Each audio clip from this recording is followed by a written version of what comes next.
subsidies, and that leads to overuse of something. And then one brings in a regulatory instrument to try and control the overuse of that. So effectively trying to raise the effective price after one has reduced the effective price through a subsidy. So I think that's a very interesting thing, and the question of how do those two interplay. And Montek raised another interesting class of questions about that he suggested that in some cases the regulatory instrument might be better or more powerful than the pricing instrument. And I think we need to think through the context in which the pricing instrument, you talked about this in the case of electricity use, is or is not more powerful than the regulatory instrument, and how do we classify those things? Some research that's going on in the behavioral economics literature seems to suggest that that in fact these regulatory instruments, when you hit a particular constraint, individuals tend to react to that more strongly than if you were to lower the price a little bit or raise the price a little bit. So we need to be able to understand the working of those things. So that's a few observations from the academic analytical point of view, but let's open this out in terms of the broader policy issues that Montek raised. Yes, please. I'd like to talk about two issues that we did not talk about. One, of course, is land acquisition. This microphone. One, of course, is land acquisition and the new Land Acquisition Act, which is going to be a definitive setback to urbanization in India. Second is, the builder-politician mafia that rules, let's say, newer cities like Gurgaon. Now, how do you handle that? Because all this is being done in PPP mode, but for all practical purposes, the governance in Gurgaon has been devolved to the DLFs and the Ansals and these people. So, how do you handle that? Yeah, in my view, on the land issue, quite honestly, as far as cities are concerned, you're right, we didn't address that issue. I mean, it would just have become too long and discursive.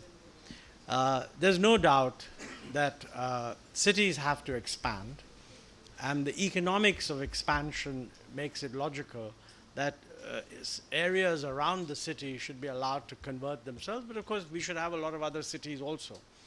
Now, there are examples, and Isha has written about them in another book. There are examples where if property rights are clear, you can co-opt farmers into ceding their land in exchange for a share of the additional value that comes from the land becoming urban.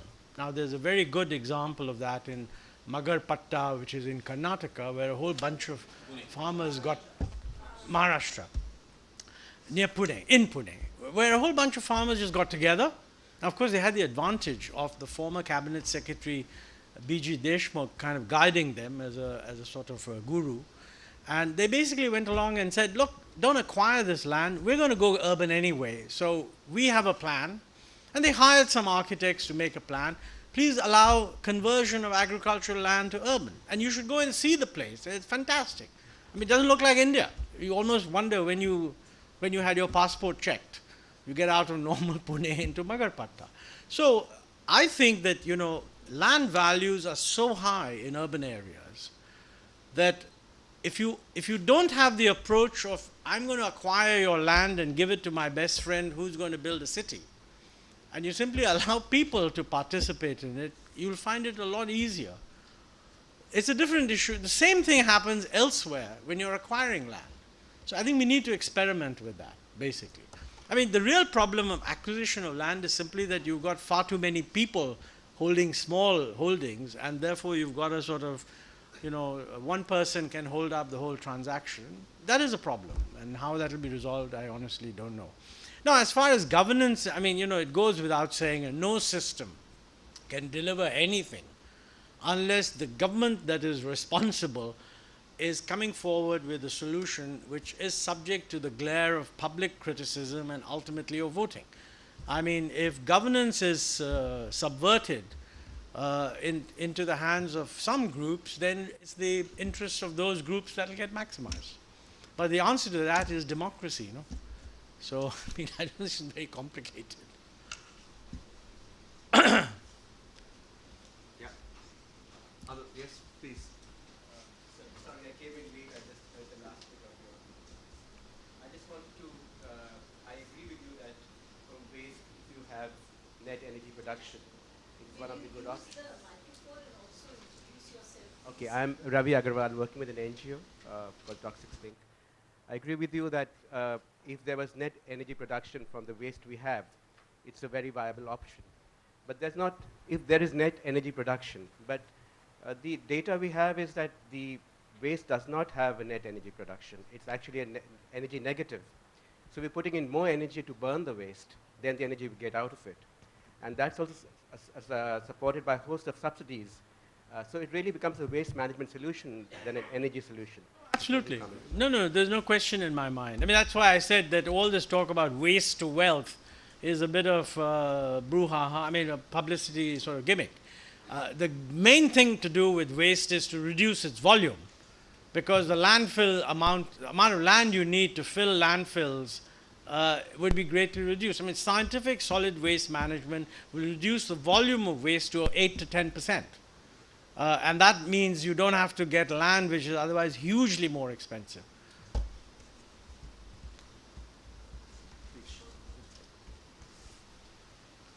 My name is Ashok. One thing, my question is, if I look towards China, Beijing and Shanghai 30 years back and what they are today, and I have to get some lesson what Mumbai and Delhi would look like. Mumbai is going vertical. Delhi, land is basically, the prime land is captured by the government. The benefits that bureaucrats and the political masters get, including me today, in the Lutyens, Delhi, you are driving people to Noida and Gurgaon if they have their own, and then they have to commute, burning all the energy to come for these jobs here.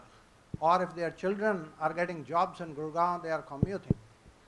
I think the little experiment of new Motibag that started off, if that can be replicated, I mean, to me, Delhi looks like still a feudal city which was designed perhaps in 50s or 40s with 2-story, 1-story entire Lodi Road, Sarojini Nagar, Arkapuram, they need to be demolished, and 10 stories with much better lighting structures. If we don't go that, then we are creating scarcity of land in Delhi, putting people out of Delhi, and then forcing them to commute long distances, which is eating all the energy. So is there any government plan? Can we change our feudal culture to more modernized structures? Yeah, mind you, no, I think you raise a very valid point. Though, the logical consequence of the way you put it is that the conclusion would be that Mumbai is managing the urban challenge vastly better than Delhi. But my view is they're both mucking it up. So it's not a question of vertical or not. The only restrictions in Delhi actually are in the so-called Lutyens zone, which doesn't include where we are. True, it's a bit luxurious, but that's a rather small part of Delhi. There's a whole of the rest of Delhi where these restrictions don't apply. I think the real problem in Delhi, number one, is what you mentioned, that far too much of the land has been monopolized by the Delhi Development Authority. In my view, it has done an abysmally bad job of managing the land, and I mean, virtually every economist that I know and every committee that has looked at it has said the same thing. But exactly how we're going to get out of this is not very clear. For example, in many of the so-called private colonies that have been built, it is now possible to actually redevelop that land and go higher up. I think Delhi needs to have a much more rational approach towards the floor space index. The crux of all this is that you can allow all that providing somebody builds the infrastructure. The problem with Gurgaon, where they don't have any of this, is they built all these wonderful big buildings, but they haven't put in the sewerage lines adequately. So what you need in Delhi is somebody to recognize, first of all, the net in-migration into Delhi is 500,000 people. A major reason why this happens, and they just squat on government land. If all this land were private, by the way, they would have been prevented on squatting on it long ago. But the whole system is that it's government land, so nobody stops anyone from squatting, and after a while it becomes a human problem, so you regularize it, which is what has been happening for the last God knows how many years. Now, you do need I mean, just take a helicopter and go above Delhi, and you look at all the sprawl of uh, low-rise individual housing. It's extremely difficult to believe that by 2030, this land is going to be used with the same degree of density as it is now. So one does need to look at what are the regulatory changes that are necessary to trigger a whole lot of other things. Now, frankly, if you had a corporate sector in which people had trust, then it would be very easy to persuade a lot of people to get out of their sprawling tenements, etc., be adequately compensated with promise of similar space in the redeveloped area, and it would happen. But there isn't that trust, so nobody wants to move out. And I think we need to address what's the way in which it can be done. But I agree with you that this huge sprawl with two-story buildings now being rationalized that each one can become four-story is not the way to go. But one is the land regulations, and the other is somebody must lay out the sewerage to double the carriage capacity. So maybe, yes, please. So maybe Sir, I'm Nisha Singh. I'm Joint Madam, Secretary. before you did, I think we're moving into more of a sort of planning type discussion. So we thought after your Yeah. question, we'll move into the presentation. Yeah, from Alan yeah. Rathod, I and just- then broaden yeah. the discussion. Sir, as your capacity as your Deputy Chairman of the Planning Commission, sir, I'm Joint Secretary in the Ministry of Urban Development. So, urban development has just been recognized from last 10, 12 years as a meaningful area which requires policy intervention at the central level. So, at the implementation level, what we find is that there is an utter lack of professionally skilled staff which understands these issues. Sir, I myself was a commissioner around about 15 to 18 years back, and with little knowledge of urban planning, and I was commissioner of a city for 2, 3 years. So what my suggestion is, sir, which Madam has also, Mrs. Alu Alia has brought out in her HPEC report, that urban planning and urban issues should be a major input for all administrative officers, sir, not only for the Indian Administrative Service, but for all administrative officers, of which our state cadre is a major source, so that right from the probation, they understand the requirement of, because officers still of 6 years service, 7 years service are becoming commissioners. And by the time they understand the issue, sir, they are moved out. Number one, sir. So number two, sir, at the state level, like you have the agriculture cadre, you have the veterinary cadre, sir, you have other cadres, you do not have urban cadre. So kindly do think, if not giving a full planning commission assistance to the states for having a full state cadre, sir, like you have done for health and other parameters, if at least for a cell at the state level, having 15 to 20 professionally equipped staff, which can then train all the urban local body staffs to have plans, to understand about infrastructure.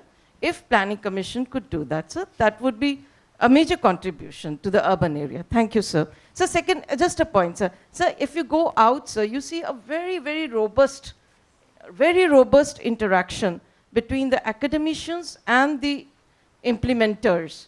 So that is why the plans are probably made better and a little more aloof from implementation. So that also, I think, so we need to stress. Thank you, sir. Okay. So please, so we make this the last question, and then Monte can react. I'm just taking off from your point. My name is Gajendra Haldia, and I work in the Planning Commission. I'm not entirely making an armchair point because I've also served in a local body many years ago. So I speak from a little experience as well.